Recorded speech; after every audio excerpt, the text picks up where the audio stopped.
Welcome to update number 2 on the Burrito Dune Buggy. Been doing quite a bit of work for me. Anyway, anybody knows I've got like 100 projects and working on 30. But anyway, I've worked on the frame rails under the motor. As you can see, I crudely bent them with 20-ton press and a piece of square tubing on, or square stock on top of it. It was effective, beautiful, maybe not. Then I had to extend the back tubes down an inch. You can see here, there was no way to get the muffler to clear without doing that. They're still not welded in yet. Worked on this motor mount today to try to get this thing somewhere where I can dismantle the power unit. Still have this rear motor mount to go and welding the frame together.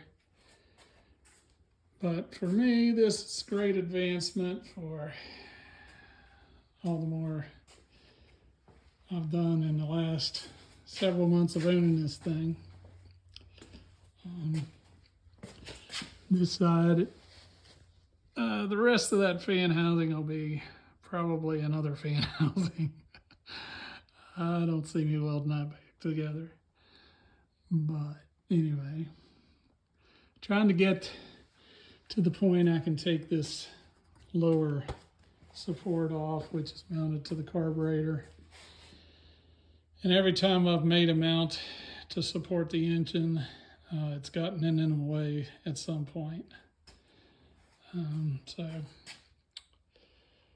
hoping the next step is welding these frame tubes into the frame, taking these axle shafts out of the transmission, and being able to locate the motor based on the motor mounts, not based on where the axle shafts center it. But I've measured this thing. There's hardly anything that's consistent from one side to the other. So it's kind of I really think they just took the parts off a 360, laid them on the garage floor, started cutting tubing and making it work. Because this does not resemble the rear part of the engine supports that from the pictures in the Dune Buggy magazine article I have.